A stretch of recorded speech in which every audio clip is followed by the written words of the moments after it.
As I neared the stronghold's inner sanctum, a strange sensation crept over me. An indescribable feeling of displacement, a sense of vertigo, as reality itself appeared to warp and bend around me. The disturbance seemed to emanate from the sanctuary's furthest chapel. As I cautiously approached, the sense of dislocation intensified with each step.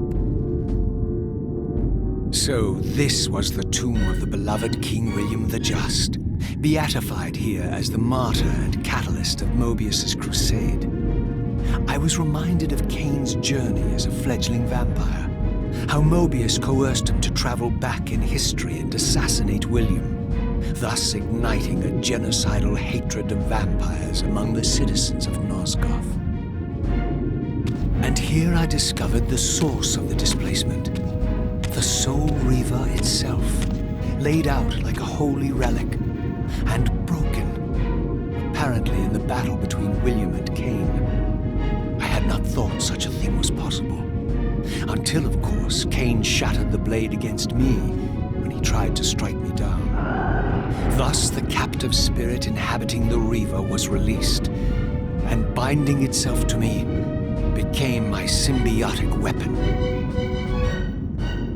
And so the Reaver met its former self, still imprisoned in this corporeal shell.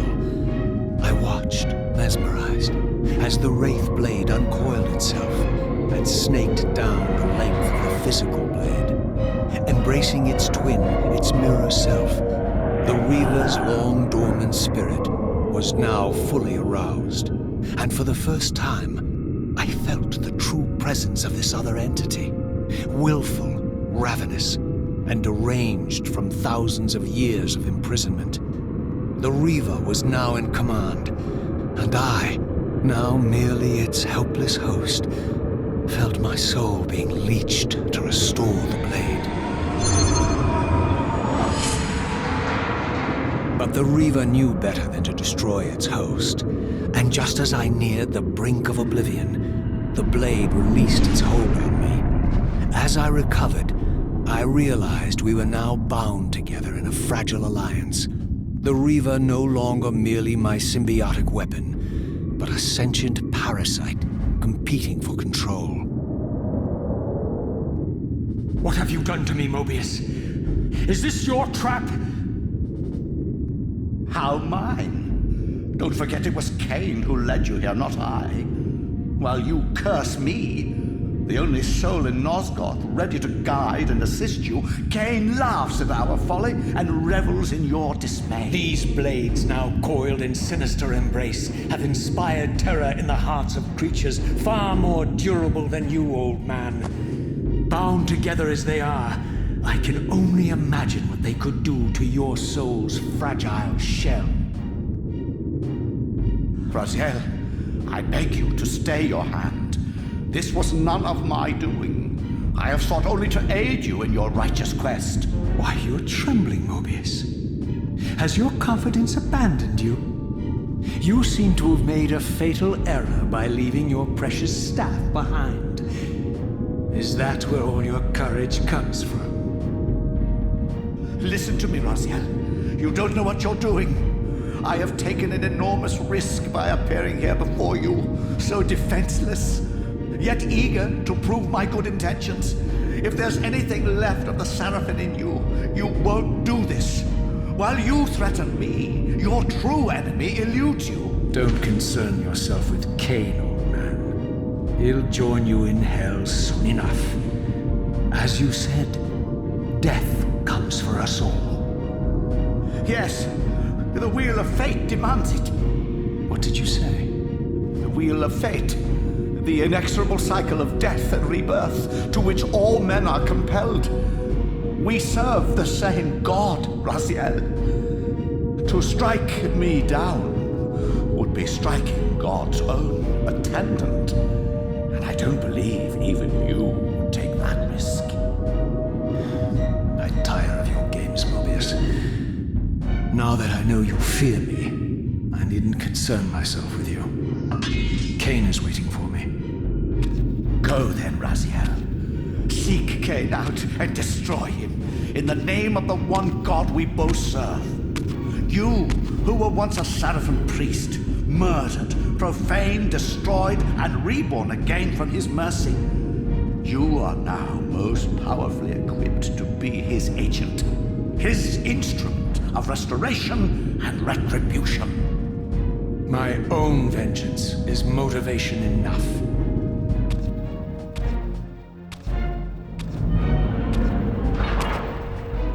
By my soul, you almost had me, my little blue assassin. But that'll be the one and only chance you get. I assure you of that. I could now summon the blade at will, regardless of my strength. But once summoned, the blade's ravenous appetite could not be contained. It devoured the souls of its victims, and if I allowed it to become over-aroused, the Reaver would now turn its hunger on me.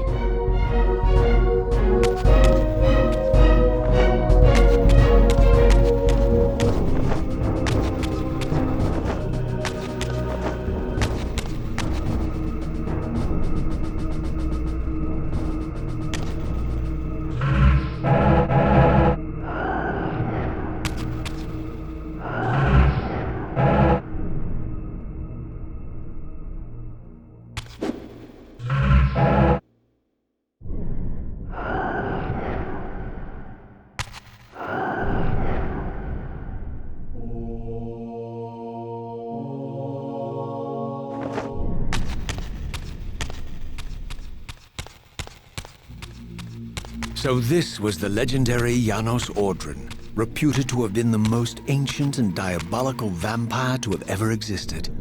According to folklore, he lived high in the cliffs of Nosgoth's northern mountains and preyed mercilessly on the defenseless villages below. His reign of terror ended when the Sarafan finally hunted him down and tore his throbbing heart from his still-living body.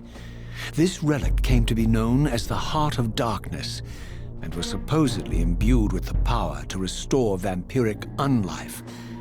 The Sarafan therefore guarded it carefully, lest the heart fall into the hands of their enemies. But I wondered, could Janos Audron truly have been as monstrous as depicted here? Or was this merely artistic license by the Sarafan, who sought to lionize themselves by demonizing their darkest enemy?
Strange how my history came full circle. This chapel, I realized, was a memorial to my former Sarafan brethren and myself. All of us martyred here, and then so cruelly profaned by Kain when he imposed his gift on our noble corpses.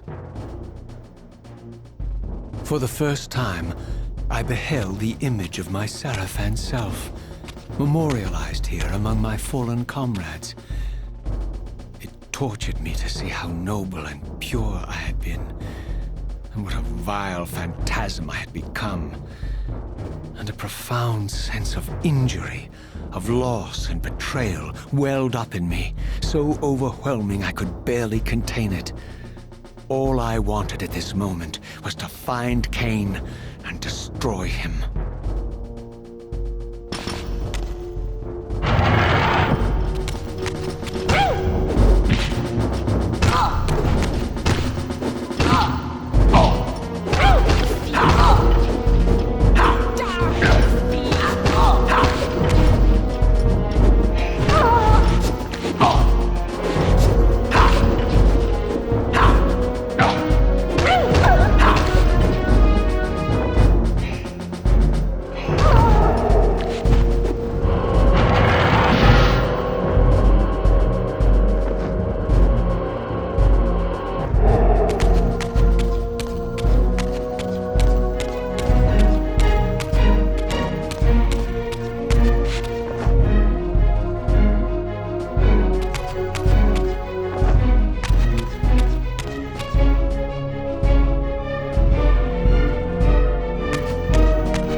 I emerged, and for the first time beheld Nosgoth in its former glory.